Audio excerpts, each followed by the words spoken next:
I want to start with an oldie but goodie.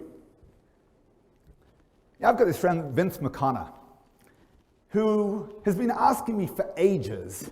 He wants to join. You all know we have in Edmonton, we have an exclusive Jewish country club. So he says, Rabbi, I want to be part of that Jewish country club. I says, Vince, you can't be part of the Jewish country club. You're not Jewish. But he's been begging and cajoling me, and eventually I said to him, fine. You know what? You can pass yourself off as Jewish, but you're going to have to assume a Jewish identity. So henceforth, you are not Vince McConnor. You are Moshe Goldberg. And when they ask you, what do? Tell them you're in manufacturing. And when they ask you what you manufacture, tell them you manufacture taluses. He said, fine, no problem. Vince, aka Moshe Goldberg, goes to the Jewish Country Club. He's standing on the golf course. It's one of those 3 weeks of the year that you can actually golf here in Edmonton. And he's ready to tee off. The fellow comes up to me and says, Shalom Aleichem, haven't seen you around here before. Who are you? He says, my name is Moshe Goldberg. He says, oh yeah, great. Well, what do you do? He says, I'm in manufacturing. Wow, me too, I'm also in manufacturing. What do you manufacture? He says, I manufacture taluses. He says, wow, it's my lucky day. I got to tell you, I've been bothered for the longest time. What is the meaning of the Hebrew writing on the back of the talus? And without missing a beat, Vince McConnor, aka Moshe Goldberg, says, I'm sorry, I only make the sleeves.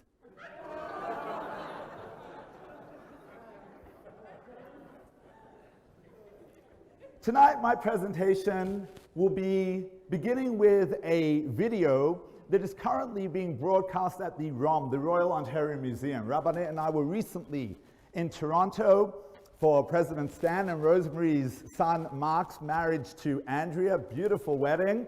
We got to visit the ROM, and this video was showing.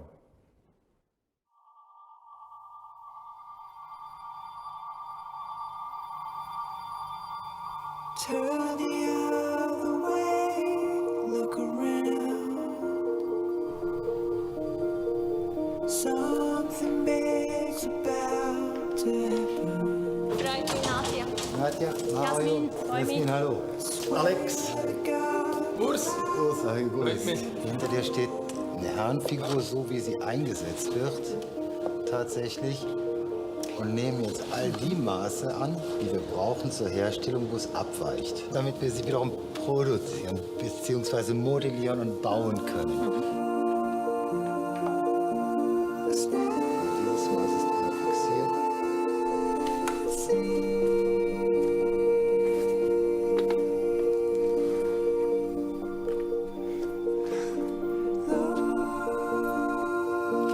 Ich denke, es ist auch ziemlich schwierig, um das genau nachzumachen.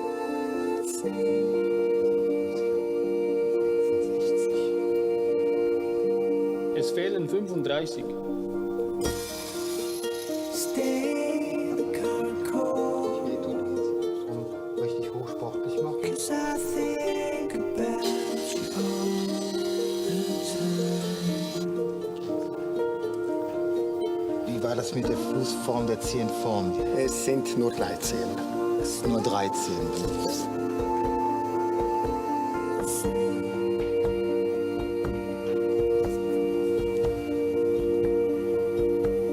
74 Zentimeter. 17 und 28. Okay. Sieht super aus, gell?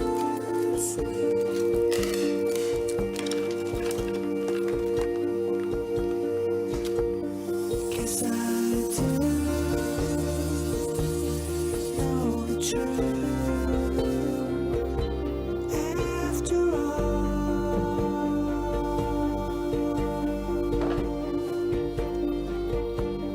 guess I do know Nicht mich wundern, ob die Leute es sehen, Behinderung. after all.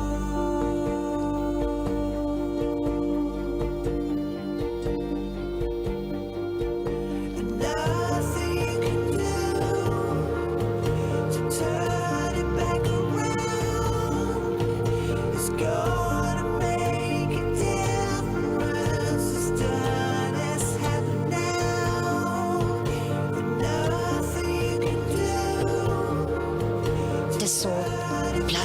Szene schon krass. It's gonna make a difference. It's done, it's happened now. So take me where you Die Leute, die dann zufällig vorbeigehen, werden, glaube ich, sehr irritiert sein. and we can start again. Schon noch speziell, sich so zu sehen, wenn man sich nie so im Spiegel anschauen kann.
Tonight we're going to be talking about disabilities. We all have disabilities and imperfections in one area or another of our lives. For some of us, it might be physical disabilities. For others, mental disabilities, emotional disabilities, nature, nurture, experiences that we've had in our lives that are holding us back from reaching our full potential.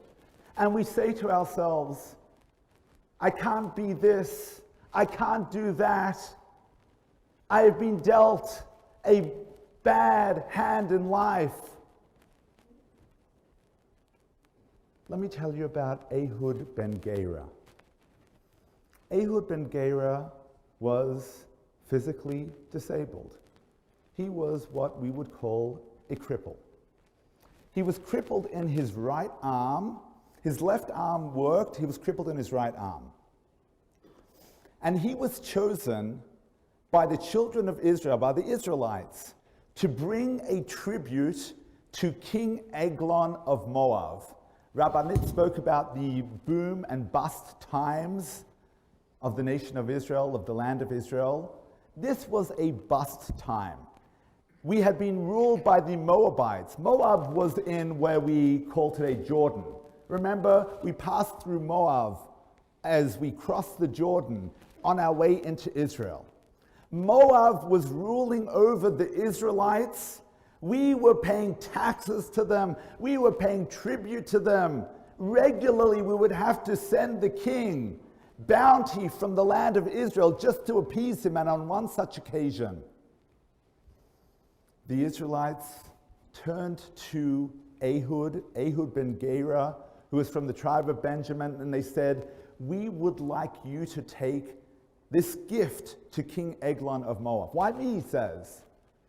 They said, well, you know how you appear. You know how you look. We want to show Eglon that we are humbled before him, that we feel low before him, that we would never consider rebelling against him. This way you will walk with your disability, and he will know that we are his true subjects. But listen to what Eglon did before he set out on his journey. He fashioned a dagger that was a double-edged sword, sharp on both edges. He placed it by his right thigh. And as his crippled arm would normally hang over, it hung over, hiding the sword. Meanwhile, he walked along to the palace of Eglon with the tribute in his left arm. Now, you can imagine, when you walk into a king's palace, nowadays you go through security, there are all sorts of metal detectors, pat-downs, these things that turn around and nobody knows what they do. But back in the day, they totally used to pat you down. They wanted to make sure that you weren't carrying any weapons, that there was no threat to the royalty. You can imagine how they saw this Eglon, poor fella, limping along, his crippled arm kind of hanging there. And they said, yes, just let him pass. In he walks into King Eglon with his beautiful gift, tribute in his left arm. He hands it over to the king and he says, King Eglon, I have a message from God for you, but it's a private message, just for you. Now, we were always known as an Am Kadosh, as a holy nation, as a spiritual nation, as a nation of priests and prophets.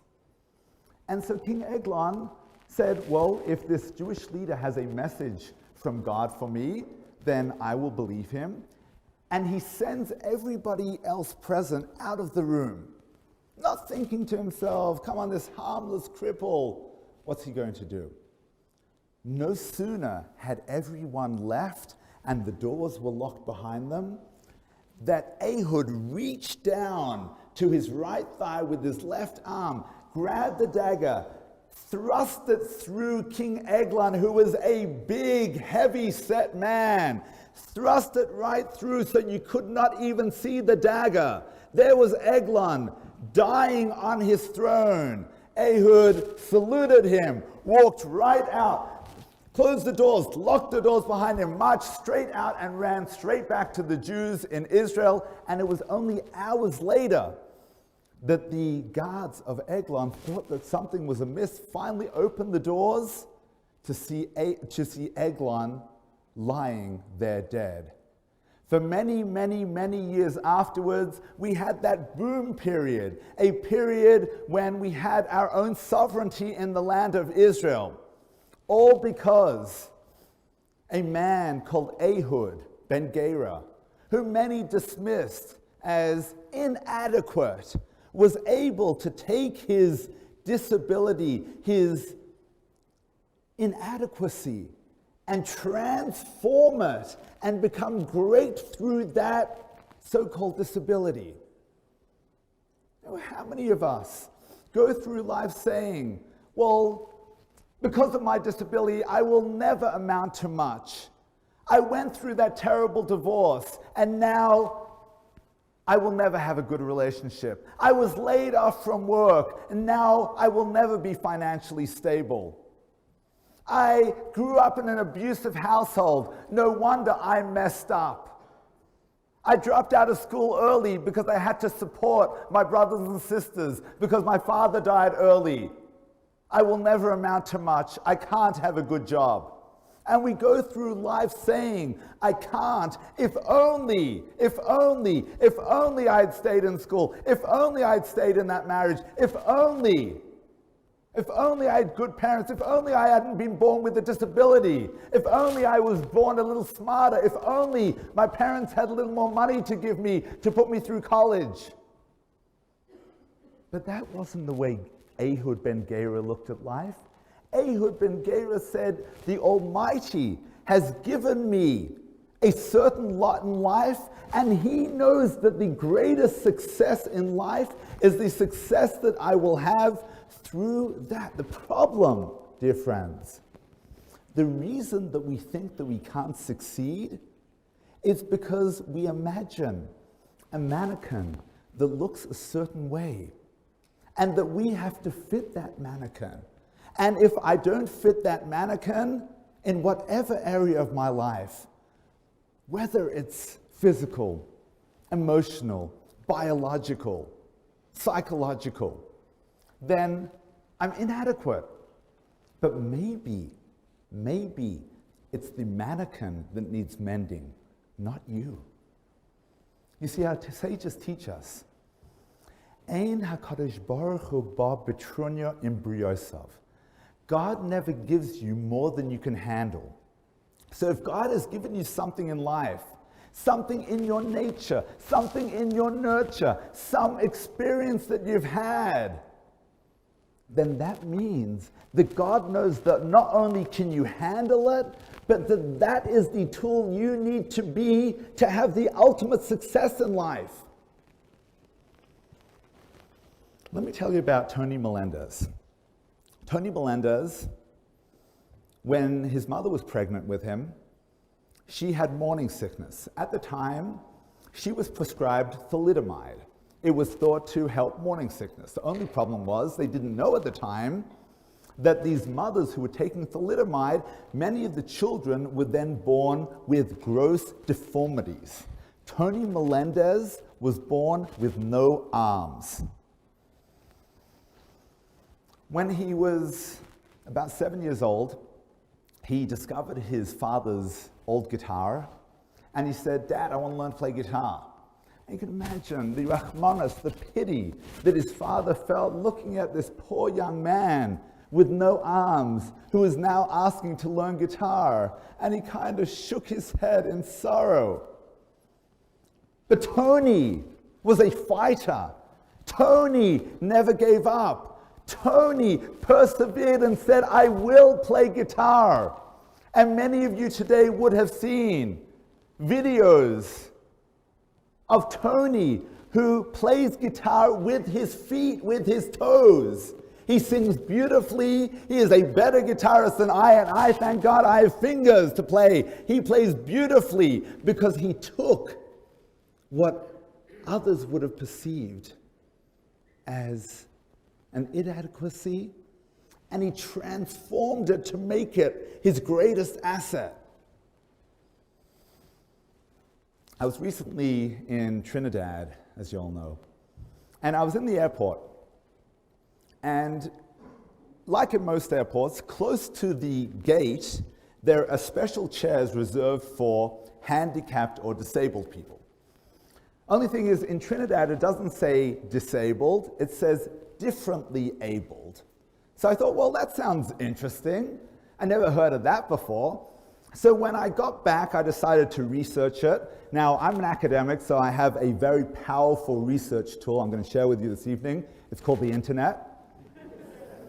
And I looked it up on the internet, and apparently way back in the day, in the early 80s, this term, many of you may remember, was more commonly used, differently abled, as opposed to disabled. It was considered more politically correct.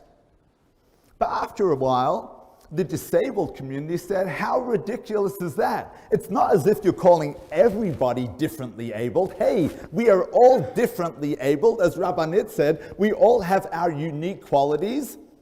Only the disabled people are being referred to as differently abled. In other words, it's a silly euphemism for disabled. Just call us disabled. And we stopped using it here in North America. But I want to tell you, friends, according to Kabbalah, differently abled is the more correct term. You see, your neshama, your soul, comes into your body. Now, this is a certain amount of energy. It's the right amount of energy to fill the vehicle, the vessel called the guf, the body. So there's enough energy to enter each of your fingers, each of your toes, your heart, your mind, just the right amount of energy. Now, sometimes, for whatever reason, the body isn't working the way most bodies work. And so that energy needs to go and flow into a different part of the body that is working, but it then works in a stronger fashion. So if you or I try to play guitar with our toes, good luck. But when Tony Melendez tries to play guitar with his toes, it works. It's a miracle. It's the miracle of the neshama, the soul, that doesn't find an outlet in his arms that he doesn't have, and so instead it expresses itself through his feet, through his toes. That's the power of the neshama, the power of the soul. And so when we call somebody who is disabled, differently abled, that's not some silly, colloquial, politically incorrect term. That is the correct term. If you cannot do a certain thing physically, if you are disabled in a certain area, then God will make you differently abled. God will make your neshama, your soul, shine stronger in a different part of your body. A more familiar example for all of us probably is Stevie Wonder. Stevie Wonder was born blind, and yet one of the greatest pianists ever. To the extent, there's an online conspiracy, yeah, that's the internet again, online conspiracy that says that Stevie Wonder is not really blind. That's how good he is. How could he be that good? But we understand that he is differently able. Since his neshama can't flow through his eyes, it flows through his fingers. I want to tell you that each of you was created perfect by God. Yes, you may think you have imperfections. You may think you have disabilities. You may think that there are emotional issues that you're dealing with, psychological issues, physical issues. But God created you perfect. God knows that you can take those issues, those challenges, and transform them, become better for them, make them your greatest assets. If I would have your imperfections, I wouldn't know what to do with it. If you would have my imperfections, you wouldn't know what to do with it. But each of us knows what to do with our own imperfections. God gives us the assets, these skills to transform those challenges so that we're no longer saying, I can't. I can't as an excuse. Stop thinking that you need to fit that mold, that mannequin, because somebody else has a certain mannequin. No.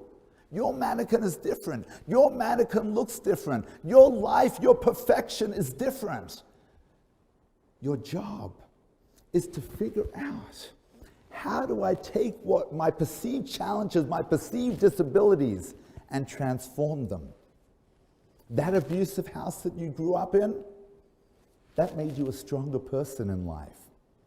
That divorce that you went through, God gave you that so that you can find the right person in life. That layoff you had from work, you know you've always wanted to start your own business. That forced you to start your own business. That health issue you're dealing with, I want to tell you about health issues because that's probably the greatest challenge in life. Our sages tell us that the Shekhinah, God's divine presence, rests at the head of an ill person.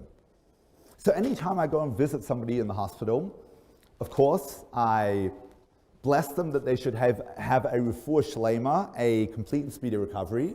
But then I ask them, now will you please bless me? And they look at me, what are you talking about, bless you? You're the rabbi.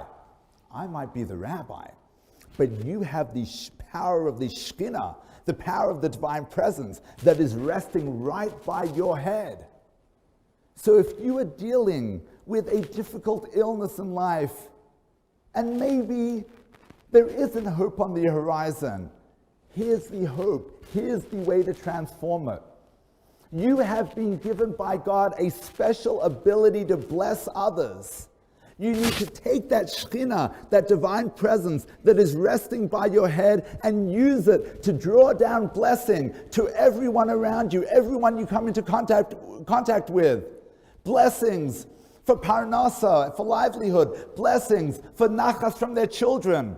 Blessings for the others' health. That's your special gift. That's your transformative power. My blessing to you all this evening is that you have the courage and fortitude to take your disabilities, because we all have disabilities, and learn how to transform them and make them your greatest assets.